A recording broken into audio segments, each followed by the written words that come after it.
शादी में बुला सकते हैं, पृथ्वी भोज में निमंत्रण भेजा जाता है, शमशान न्योता नहीं भेजा जाता है। तो ठीक उसी प्रकार हम शक्ति बाबू की समाधि में आए हैं, हम आपका स्टेज में थोड़ी आए हैं। आप बोलेगा जयराम बाबू मेला देखने आ गया, तो हम देखने नहीं आएंगे। हाँ, स्टेज चढ़ जाएंगे, आप बोलेंगे निमंत्रण नहीं था।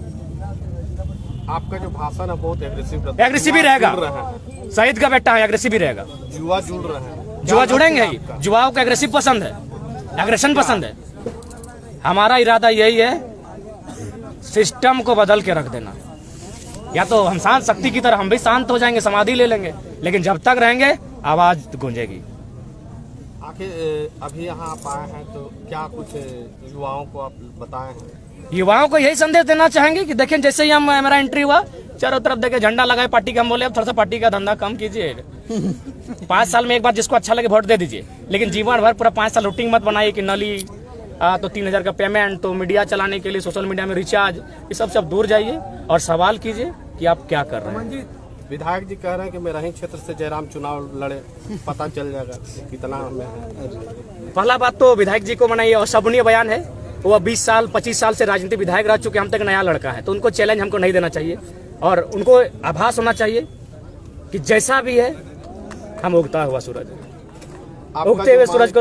आपका जो मांग था 32 से 27%, क्या फिर 15 तारीख को तब दे दी 36% बाहरी को नौकरी? क्या करेंगे 32 का? चबाक खाएंगे?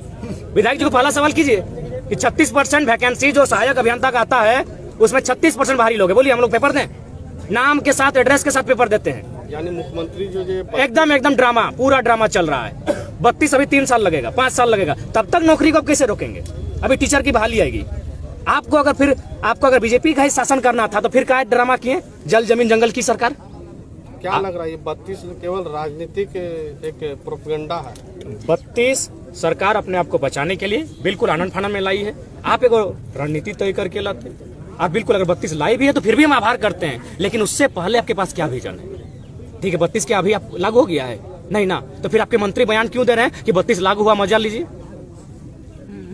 इनको नहीं, हम आपसे मीडिया वालों से इतना चाहेंगे कि आज पिछले 10 महीनों में मीडिया जितना तीखा सवाल इस छात्र से पूछा है, एक बार पलट के उनसे इतना ही पूछिए कि 32 जो आपका संसद गया है, कि हम ले आए और झारखंड का जो मांग था पूरा कर दिया। एक बात हमको बताइए, बस उससे इतना ही उनसे पूछा जाए, जो लोग 32 का समर्थन कर रहे हैं, कि ये संसद में किस सदन में पहले जाएगा? पहले लोकसभा में जाएगा कि पहले विधानसभा में? और जाएगा तो क्या प्रक्रिया होगा कि डायरेक्ट जाके पटक देगा हाँ दे 32? प्रोसेस होता है, चलिए हम ही बता देते हैं। पहला होगा प्रेजेंटेशन, दूसरा होगा डिस्कशन, तीसरा होगा अप्रूवल। 3 प्रोसेस से ये बिल आपका जाके संसद में गुजरेगा। तो पहले इनको पूछिएगा कि डिस्कशन क्या है, अप्रूवल क्या है, प्रेजेंटेशन क्या है। ये विधायक इनको पता नहीं है कि ये सब तो वही तटपटा सवाल कर रहे हैं कि जयराम बिना बुलाए आया। बिना बुलाए का मतलब आप शादी थोड़ी कर रहे हैं, हम समाधि स्थल में आए हैं, इस तरह क्वेश्चन कर रहे हैं। आप चैलेंज कर रहे हैं कि मेरा ही विधानसभा से चुनाव लड़ ले, गजब वाले। अब यहाँ लोग हमको रखने के लिए, हम तो यहाँ थोड़ी पता था कि हमको शब्द रखने के लिए लड़का लोग बोलेगा। अब इन लोग कहीं से माइक लाया है तो घर जाएंगे, हम तो बोलेंगे जो सच्चाई है। और मेरा 10 साल का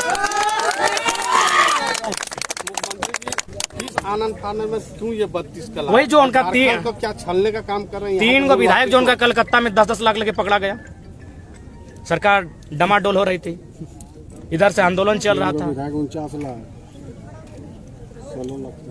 कुछ करप्शन के भी बातें सामने आई। करप्शन सामने है, बिल्कुल करप्शन सामने, आप देख ही रहे हैं। ईडी का छापा रोज पड़ रहा है उन पर, उनके लोगों पर पड़ रहा है। क्या लगता है मुख्यमंत्री जी भी हैं शामिल? बिल्कुल है, उनके नाम पर माइंस चल रहा है, शामिल है। आपको गोपनीय बात बता रहे हैं ताकि ये बात कहने के लिए बहुत साहस चाहिए।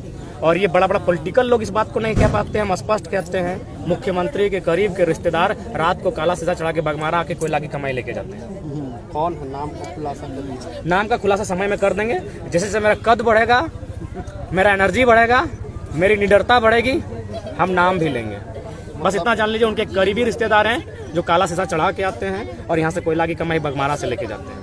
मतलब अब जयराम जी अवैध कोयला कारोबार को रोकने के लिए भी अब समूह बिल्कुल करेंगे। कोयला का जितना भी कोयला का खदान है, चाहे टाटा सिजवा रहे चाहे जमा डबा रहे, हमारे पुरखों की जमीन पर है, वो हमारे लोग हैं, उनकी जमीनों पर है। उन्हें क्या मिला?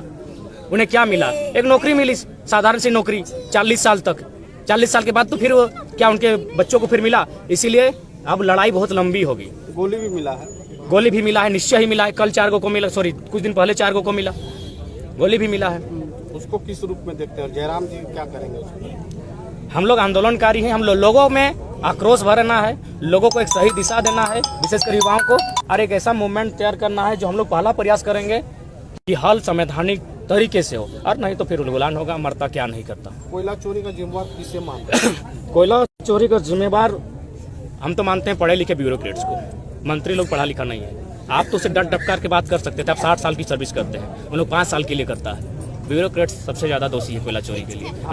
धनबाद में 600 करोड़ का कोयला प्रत्येक महीना, उसमें सुनने में आया है पार्टी की क्या जो वर्तमान सरकार है उनके पार्टी के कोई लीडर है, वो 800 करोड़ का कोयला उनके नाम पर उतना कमा चुके हैं इस सरकार में, 800 करोड़। जयराम जी PIL दायर करेंगे क्या? कोशिश है और हमारी बातचीत चल रही है, लेकिन अब शर्त है कि हमारा जो लोग हमारे लिए खड़े होंगे PIL दायर करने में, वे लोग कितने प्रभावशाली होंगे। हम प्रभावशाली हैं, मान के चलिए, हम में निडरता है, लेकिन वे लोग साथ दे पाएंगे कि नहीं, इस पर हम लोग चर्चा चल रही है। और आप जो बात कह रहे हैं, इस पर हम लोग कुछ दिन पहले ही चिंतन मंथन कर चुके हैं, और जितने भी लोग हैं जिनको हमको लगता है संशय है, उन पर हम लोग PIL दायर करेंगे। जल जंगल जमीन बचाने वाली सरकार क्या इसी को बेचने आई है, और इस 3 साल में क्या बेच चुकी है? लगभग कुछ ना कुछ तो बेच चुकी है। आपकी जानकारी के लिए बता दें, रांची में कोई नदी का किनारा है जहां अतिक्रमण हुआ था। जब अतिक्रमण पर बुलडोजर चला, चलते चलते पता चला कोई मंत्री जी का आवाज से बुलडोजर रुक गया। तो सरकार का कथनी करनी अंतर है? बिल्कुल, कथनी और करनी में अंतर है। एक IAS के यहाँ से 25 करोड़ बरामद होता है, एक मामूली सा प्रतिनिधि के यहाँ पैसा बरामद होता है।